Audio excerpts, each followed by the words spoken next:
ગોપાલ ઇટાલિયા આક્રમક નેતા છે અને એને કારણે ભાજપને પણ ટેન્શન છે કે વિધાનસભાની અંદર ગોપાલ ઇટાલિયા કંઈક ને કંઈક કરશે. પરંતુ એ પહેલાં ગોપાલ ઇટાલિયાએ સરકારી અનાજના થઈ રહેલા કાળાબજારના મામલે વિસાવદર પોલીસ સ્ટેશને માથે લીધું હતું અને 1 ઓગસ્ટની રાત્રે લગભગ 2-3 વાગ્યે મોટી સંખ્યામાં ખેડૂતો અને ગોપાલ ઇટાલિયા પોલીસ સ્ટેશનની બહાર ધરણા પર બેસી ગયા હતા. ગોપાલ ઇટાલિયા વિસાવદરના ધારાસભ્ય બન્યા ત્યારથી જ એવું માનવામાં આવતું હતું કે આ માણસ જપીને બેસશે નહીં અને ખેડૂતોના પ્રશ્ને લડત આપતા રહેશે.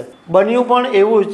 અનાજના સરકારી ગોડાઉનોમાંથી કાળા બજાર થઈ રહ્યો છે એવો ગોપાલ ઇટાલિયાએ આરોપ લગાવ્યો અને વિસાવદરના પોલીસ સ્ટેશને ધરણા પર બેસી ગયા અને મહિલા પોલીસ અને ગોપાલ ઇટાલિયા વચ્ચે શાબ્દિક ટપાટપી પણ થઈ અને 4 કલાક સુધી પોલીસ સ્ટેશનને ગોપાલ ઇટાલિયા અને ખેડૂતોએ માથે લીધું. તો પીએસઆઈ અને ગોપાલ ઇટાલિયા વચ્ચે શું શાબ્દિક ટપાટપી થઈ એના વિશે હું તમારી સાથે વાત કરીશ.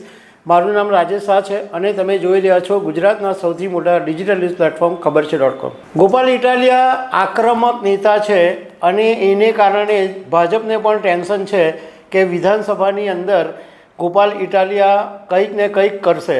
પરંતુ એ પહેલાં ગોપાલ ઇટાલિયાએ સરકારી અનાજના થઈ રહેલા કાળાબજારના મામલે વિસાવદર પોલીસ સ્ટેશને માથે લીધું હતું અને 1 ઓગસ્ટની રાત્રે લગભગ 2-3 વાગ્યે મોટી સંખ્યામાં ખેડૂતો અને ગોપાલ ઇટાલિયા પોલીસ સ્ટેશનની બહાર ધરણા પર બેસી ગયા હતા.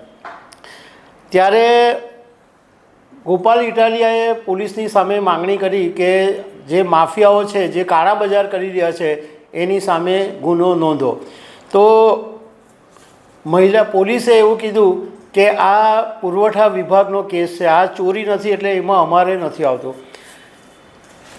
મેંદરડાના મહિલા પીએસઆઈ SN સોનારાની સાથે ગોપાલ ઇટાલિયાની શાબ્દિક ટપાટપી થઈ, જે બોલાચાલી થઈ, એના થોડાક જે અંશ છે જે સોશિયલ મીડિયાની અંદર વાયરલ થયા છે એ હું તમને કહું તો, જ્યારે ગોપાલ ઇટાલિયાએ એવું કીધું કે કાળા બજારિયાઓ માફિયાઓની સામે ગુનો નોંધો, તો મહિલા પીએસઆઈએ એવું કીધું કે આ અમારી પાસે આની સત્તા નથી. તો ગોપાલ ઇટાલિયાએ કીધું કે હું તમને સત્તા બતાવું છું ને, પણ સવાલ એ છે કે શું તમે તપાસ કરવા તૈયાર છો? પીએસઆઈએ કીધું કે કઈ કલમ છે? તો ઇટાલિયાએ કીધું કે હાલો લખવા માંડો, જેટલી કલમ છે એ બધી હું તમને લખાવી દઉં. પીએસઆઈએ કીધું કે લખવાની જરૂર નથી, તમે બોલો, મને બધું યાદ રહી જશે. પણ સાથે સાથે મહિલા પીએસઆઈએ એમ પણ કીધું કે તમે મુદ્દાને ડાયવર્ટ કરી રહ્યા છો અને આ કોઈ પણ ફોજદારી મેટર નથી.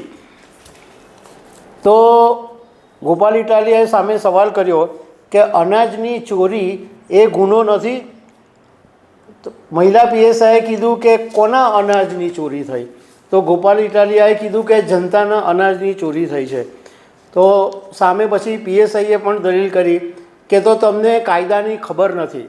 તો ઇટાલિયાએ કીધું કે મારા નામે કોઈ અનાજ ઉઘરાવે અને એ અનાજ મને જ નહીં મળ્યું હોય તો એને ચોરી કહેવાય કે નહીં કહેવાય? તો મહિલા પીએસઆઈએ કીધું કે તમે શાંતિ દોડવાનો પ્રયાસ કરી રહ્યા છો. તો ઇટાલિયાએ પાછું સામે તરત જવાબ આપ્યો કે તો એક કામ કરો, મને જેલમાં પૂરી દો.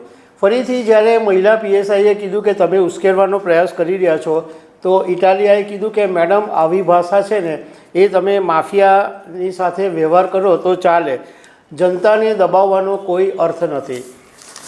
મહિલા પીએસઆઈએ કીધું કે તમારો મુદ્દો માત્ર ઉશ્કેરવાનો જ છે, તો પછી એનો કોઈ ઉકેલ નથી, એમાં કોઈ શું કરી શકે?